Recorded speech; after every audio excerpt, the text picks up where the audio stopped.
3rd, and we're having Grandpa's 90th birthday party here at Lakewood Country Club.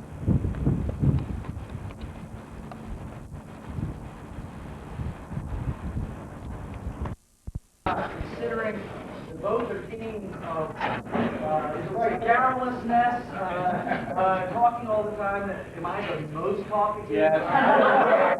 That's sort of frightening, but certainly welcome everyone this afternoon. And I'd like to especially thank Stan for all his organizational efforts this afternoon. It certainly was a lovely dinner. And before we have dessert, I just wanted to take a few moments to talk to Dad and maybe say some of the things that we might have on our minds this afternoon. When I think of my father, I jotted down a few ideas last night, and I think of Mark Twain and his relationship with his father. When he said that when he was 12, his father was the dumbest SOB on the face of the earth. And when he turned 20, he was amazed how much his father had learned in 8 years. I sort of look at Dad that way. I can remember all the stories of my father's youth, and they all seem to center around newspapers. Aunt Annie, Uncle Gordon, Millard, Earl, Lawrence must remember how he earned the money for the entire family. Taking these newspapers around. How when he made his rounds, he got the occasional rabbit for the family, was shot by Mr. Gatsby, and took it home and made, what is it, Libby? Did they have it? She's not here. Rosemary? Rabbit clot clot? Right? Okay. All right. That's right. How the family used newspapers for everything. Shoes, clothes, fuel. What did they use a style section for? Make a suit? Sports section. Did they make shoes out of it? I don't even want to think what they did with their business section now. How did the Star and the Post ever stay in business when all of their papers probably weren't delivered? No, not to Robert Lincoln, to Woodrow Wilson. They were an ecosystem for a family that lived on 32nd Street, Georgetown. How can we mention the name Vernon Boteler without having some initials come to mind? Not those initials, man. I'm talking about IBM, all right? IBM, all right? Loading coal in the C&O Canal. Dr. Hollerud, Mr. Breakmeyer, the card plant on New York Avenue, 1111 Neck Avenue. Think, why did you ever take their advice? We can all thank him because from our humble beginnings in Georgetown, before it ever became Georgetown, we now all have not only blue blood, but big blue blood. The women in his life were all Miss Americas. Alma, Catherine, Margaret Gorman, the first Miss America. You told me about her, okay? All right? And their good looks show in their children. Look at him. Tell me where my own good looks come from, all right? No way, all right? How can I think of my father and not imagine sports at the same time? The Knickerbockers, center at the Hollow. Remember how Uncle Midge used to tell us about how Lou Little used to just get down there with him, all right, when he was coaching. The stories of the Senators and how Walter Johnson and the Pebble won the 24 series. He tells the story better than Shirley Povich. Now back to newspapers again. All the autographs he procured for me, and the one I got myself against sage advice from Early Wynn. He was drunk at the time, coming in from the bullpen, and don't go near that man, Gene. Oh, I don't want to get his autograph. I never could get out of school. Never, except on rare occasions. But from grade school, he would take me out at noon every year for opening day. See the president, see the senators. The Redskins at Griffith Stadium, seeing the occasional drunk ball beneath the temporary stands, or my chance to be on a first-name basis for 3 years with Vice President Nixon. They're real big rough memories for me. RFK and the championship we sat together out there. Days ago, we would stop at, one time at least, I can't say occasionally, we would stop at Shepherd Park. Oh, yeah, that's a nice family tavern. Yes, it was a nice family tavern that changed somewhat from what you remembered. It was so hot in there that the ladies had to take off all their clothes. Where are we? point here, all right? Or when 2 weeks ago, when you went over to the Giant game, a friend of mine was with me, and you were down talking up the Gordon, and came up, and the row was full, and suddenly he goes in two rows in front, hopping over seats to get back to his seat. He's 90? Couldn't believe it. Last week, you sprained your ankle at the Sherwood game a week. Came over to the house. He picked up with an ace bandage. Was he going to go on the IR and miss the game? No way. He had to go tell Norm and Ron how to run the team. And he was out there, right there, trying to win the game against the Eagles. Today, of course, we all have, in our genes, it's been bred from your generation, Uncle Ward, and Uncle Earl, and all, down through me, and Janine, and Michael, and through Bobby McAleer, all of us, okay, this support for the forces of goodness in life against evil and darkness. Sorry, we're all gonna, we just have to go to this again. Or even on Friday night, I was able to call him up after the Sherwood State Championship game when we won the Maryland State Championship. I said, "Oh, great! I'm so happy. I think I go to sleep real good tonight." Now, I wanted to know what the score was and how y'all did. So, sports is another big part of our life. I guess one sport in particular, golf. You guys over here, I know that here's a man who never played the game until he was 59 years old. And he's now embraced it with a passion. He shot his age, I think, at least 3 times. He had a hole-in-one. Been past president of Maryland Free State Seniors Association. Never missed a term. And although you got the occasional golf shirt and trophy, you still have the dreams of any of us youngsters that the game may someday, be fair and reward us. It reminds me of seeing him at being I don't view him as an old man, by any means. But it reminds me of a story that I heard a couple months ago where Moses and Jesus and this old man were playing golf. Now, I believe it was on the 9th hole here at Lakewood. And Moses teed off first and hooked his tee shot badly. And of course, you guys here know what happens when you hook your tee shot badly on number 9. You get a little wet. All right, but this is Moses. So he goes down to the lake's edge right out here and extends his club around the water. And of course, they part. He goes, finds his ball, chips it up, and puts it within 8 inches of the cup. Pretty good. So Jesus tees off next, does the same thing. Hooks his shot back. So he goes over, gets next to the lake, and begins to walk on the water. As he gets to his ball, bends down, hits it 2 inches from the cup. Very good. And the old man comes.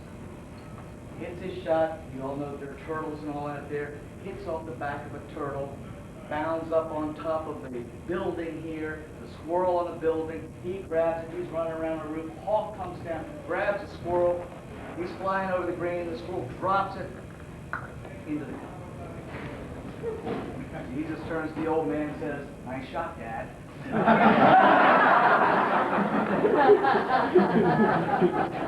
Finally, I come to the most important facet of my father's family.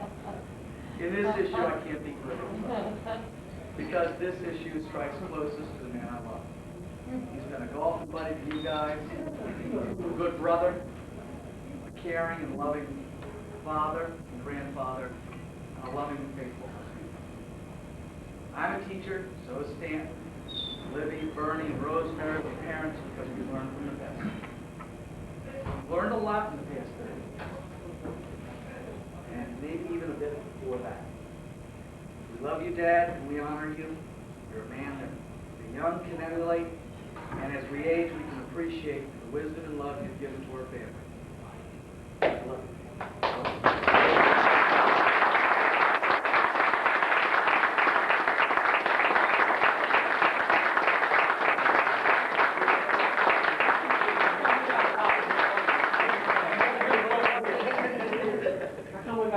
you. It's my turn now. The old IBM record like this. Well, good afternoon to all my children, grandchildren, and special friends. I hope you enjoyed the party. I want to thank Stanton for making the arrangements for this special occasion. He did a great job. Took a little more planning to get the group together, especially my sister Anna. She was 93 last September. And also, she broke her hip about 6 months ago. And she's getting along fine now, and looks great. She's at this table #1, and I appreciate anybody who wants to go by and see her, introduce yourself, talk a little loud to her. She'd appreciate it. So she's at table #1. I want to thank her daughter, Betty and husband Dick Atkinson, who brought her up here from Ocean City. Miller, next in line to me, he couldn't make it today. His wife was ill. But we got the other brothers here. Gordon, would you mind standing? He's the next one. Gordon, his wife Jenny, and Earl and his daughter Phyllis down there. Lawrence, he's the baby of the family. Lawrence, he's there. He's the Gene.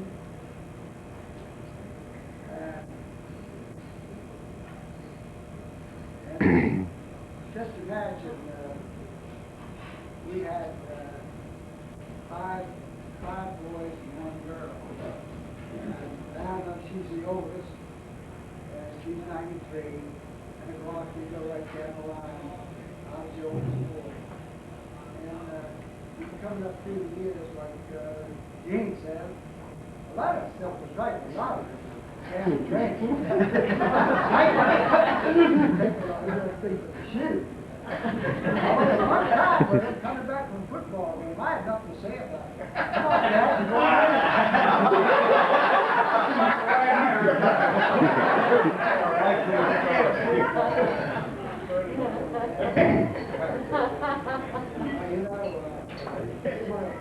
I want to thank God for many blessings. Good friend, also especially for an incident, the Lord upstairs was looking at me.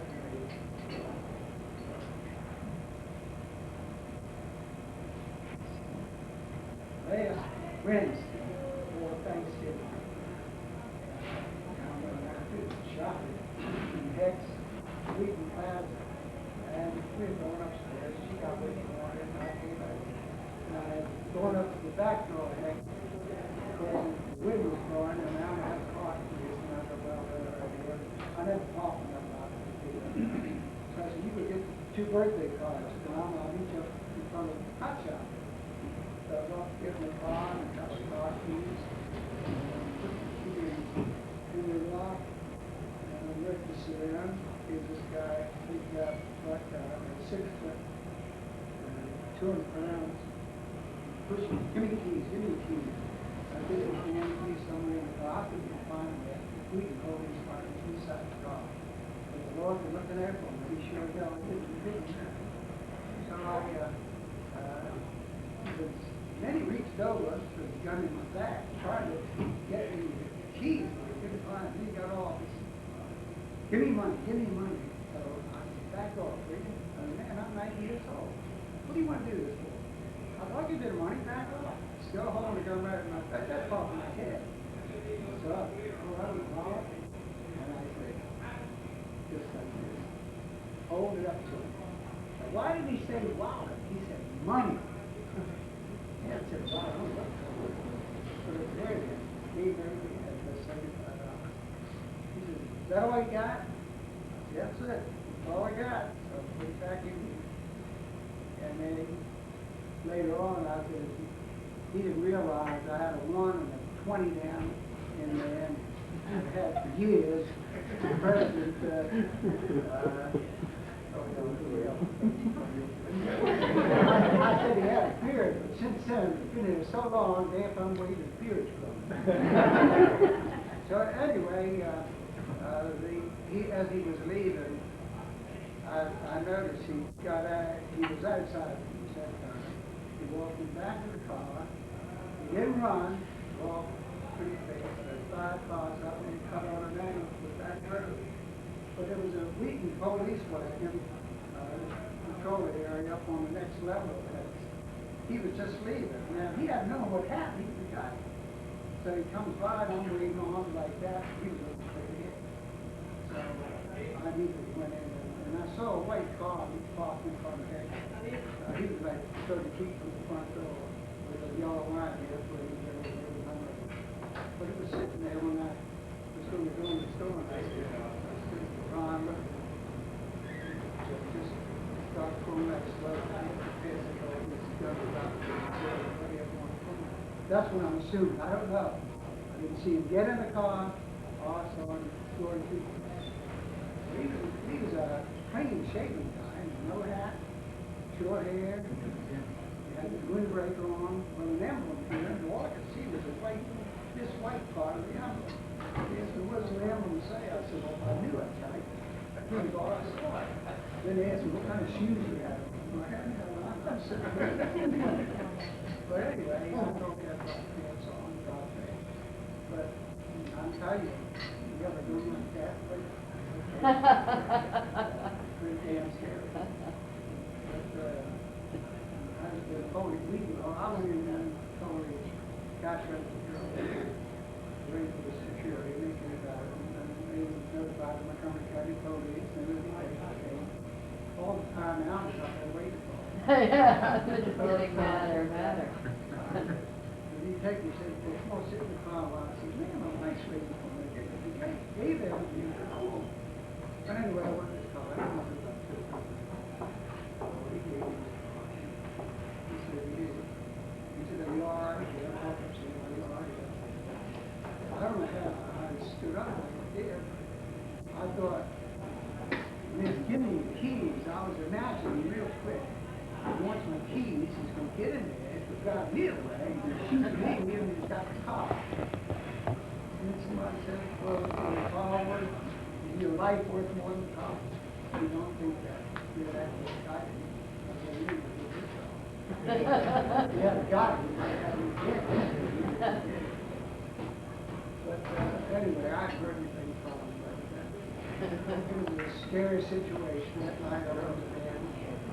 4:01, I just stayed upstairs, went down. I'm an ice cream guy. I got a half gallon of ice cream. I let it go. I had to go to bed. Apparently, kid, you know, stay down like 20 minutes. See, they leave it on the streets, ice cream. It was a horrible experience. Can I tell a story on your Bernie? Whatever you want to say. Okay. I'm Dave Fitzwilliam. I'm retired from IBM and been a golf buddy of Bernie's, along with some other buddies here that played golf with him. And about 5 years ago, when he was 85, I was on the front tee, first tee. I was ready to tee off, and I was kidding him about, are you going to walk? You're not going to ride in the car? And I said, Bernie, I want to play golf with you on your 100th birthday. He looked at me with a twinkle in his eye and said, do you think you'll make it?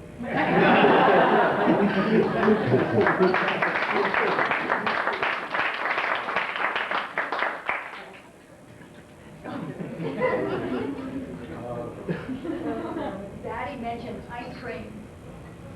And I can remember my mother telling us that they would buy a pint of ice cream and share it, eating out of the pint of ice cream.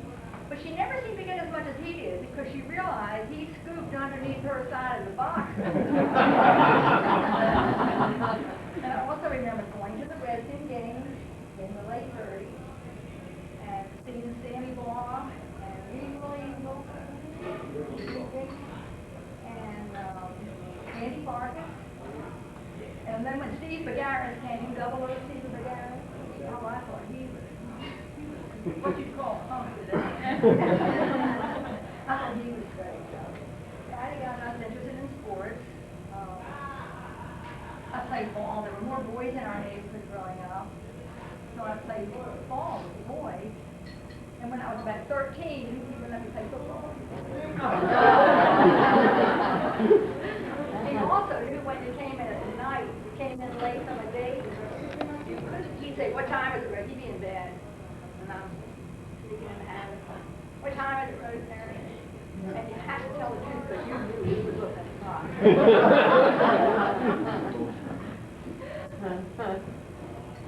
That's who Mom got her ears for.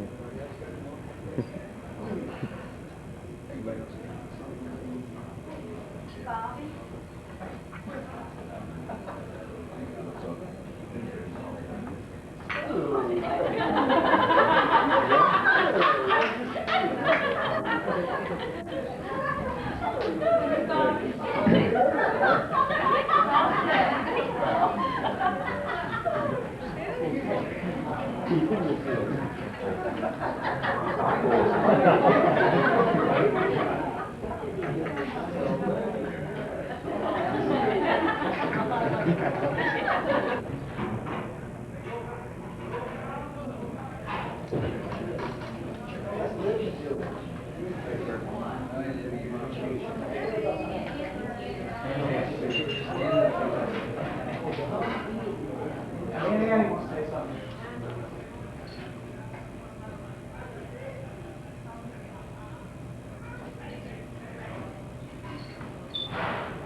Daddy, why don't you come on over here, okay?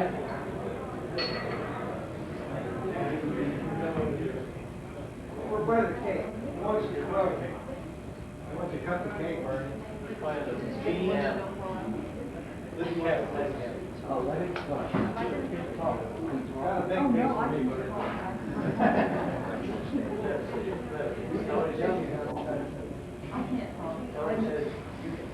Got a big piece for me, Oh my gosh. Go ahead, knock yourself back. All right. Off-key happy birthday, huh? All right, get him. Where we call each other on the phone and say, you're going to have to listen to this no matter what. All right, well, why don't you lead everybody? Okay, shall we all do this together? All right. Here we go. Happy birthday to you. Happy birthday to you. Happy birthday, dear Bernie. Happy birthday to you.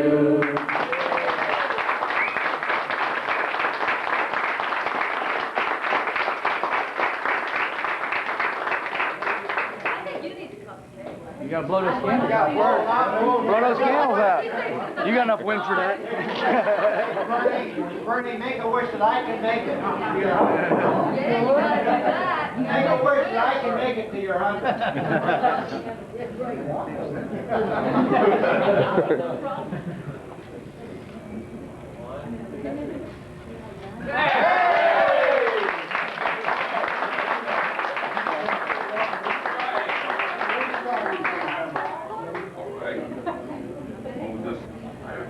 Started about right here.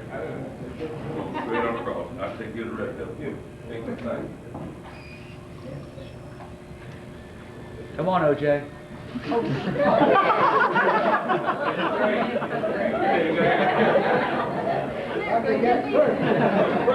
Couldn't done that himself. All right, we'll take you up right now.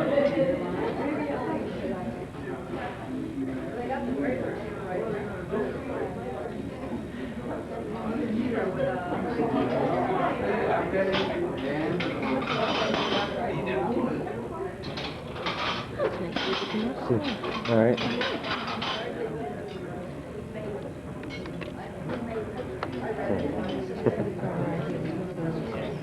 More on top. That picture, you gotta get it.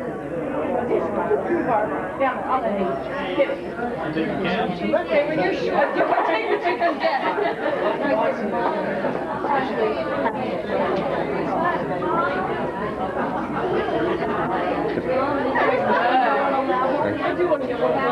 where's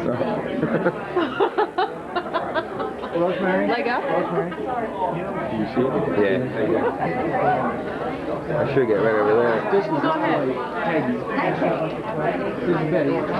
Going where I was going. Is that yours?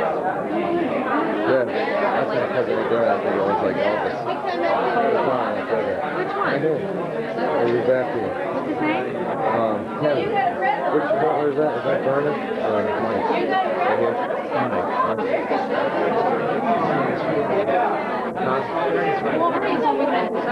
Yeah, he's so cool.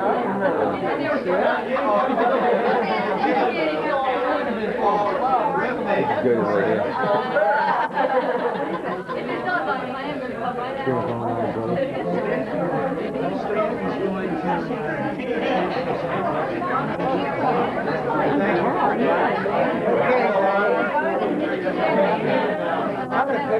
Oh, where is it? Council is in there. She's in there, Ben.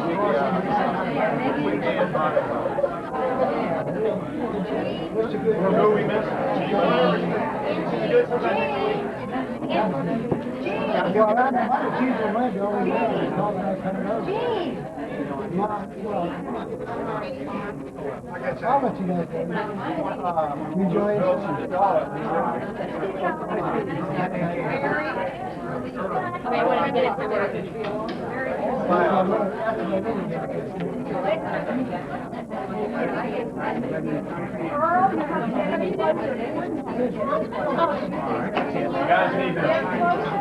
Yeah, are y'all leaving? It's raining out.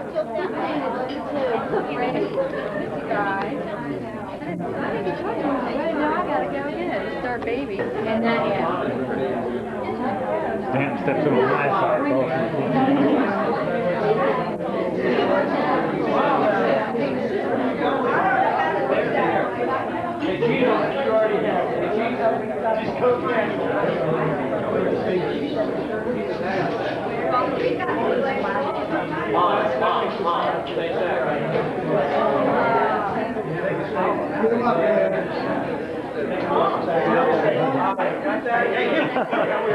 Every video I've got Bobby walking by Grant. Because everybody around is going to think you did it.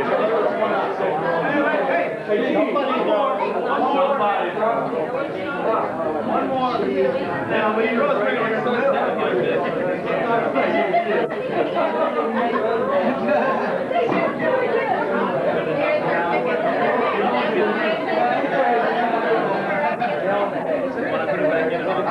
My grandchildren, what grandchildren? Yes, grandchildren. No, yeah, dude. Everybody should bring their cameras and video cameras and take pictures of the guy taking pictures of the rock.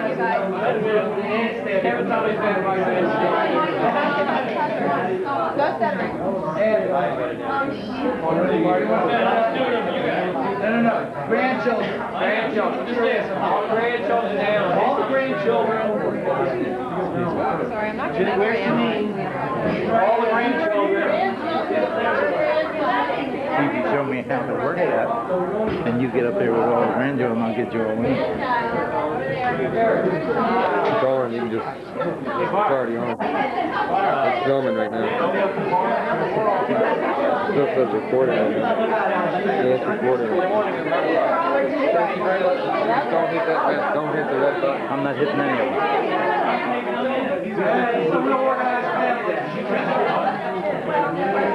How long have you been in it? Take your camera. I don't have my camera. Where's my camera? Wherever you left it. Where's your camera? What have you done? I'm shooting the floor. You gotta get the other. Go ahead. Catherine, you made it. Catherine. Yeah, it's your grandson. We can't see Catherine. Oh, yeah. That looks good. Got them all?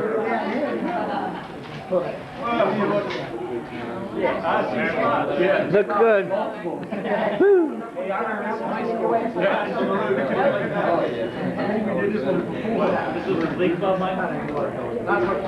Star of the day.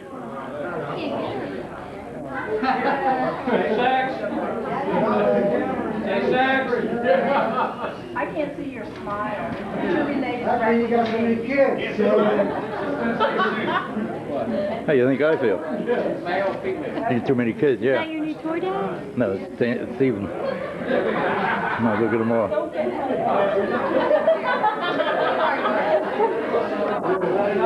He's coming over here.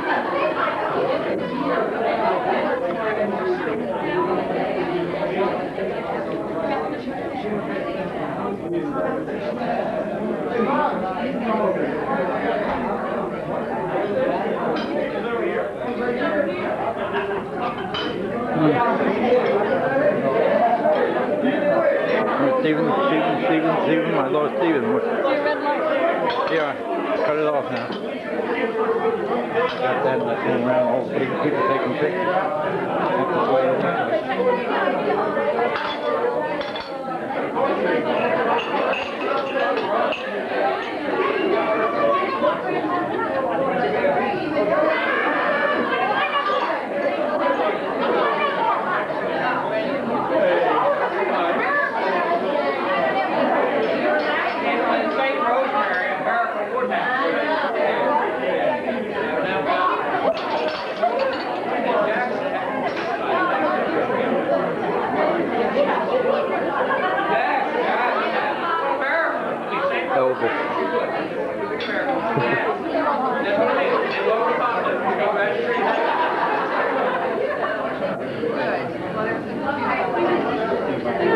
Look at Jack out there just hanging with the squirrel.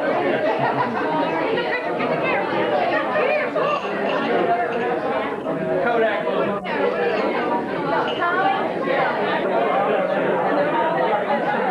I'm having a flight.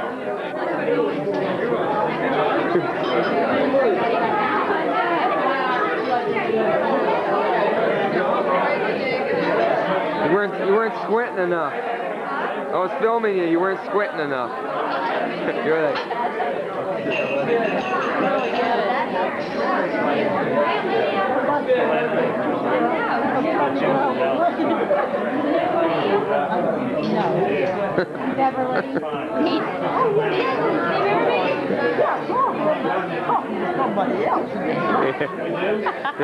Did you say hi to her? Yeah. Yeah, I came over and said hi to you. Remember? I came before dinner. I came over and said hi. You're living at Leisure World now, right? Do you know what Mrs. Daly? Yeah. You do like it? No. Do you know someone there by the name of Mrs. Daly? Daly. Daly. Oh, I know her. Yeah, I know her.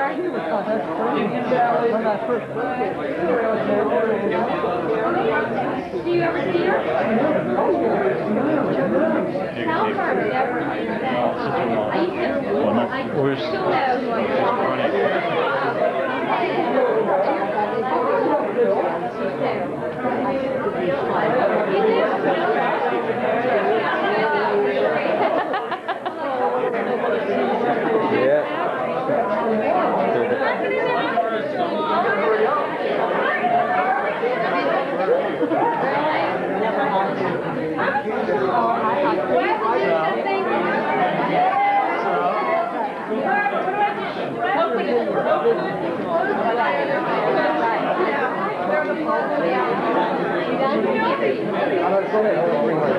I don't want to burn up my lens.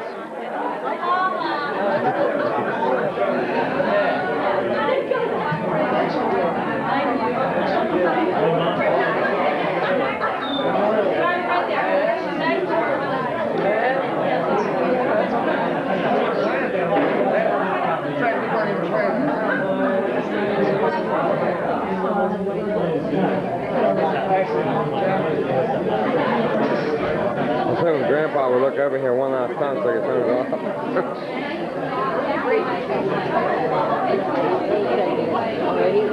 He's lecturing now. You might as well move over there.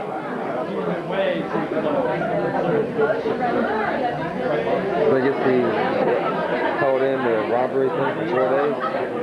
He didn't tell anybody? Oh, well, he told us. We knew the same next day. I wonder if everybody had the same thought as I did. Like, one of the guys there. I kept glancing over at and I was waiting for him to say something. Because I thought he was going to. And I was like, okay, he did. That's good.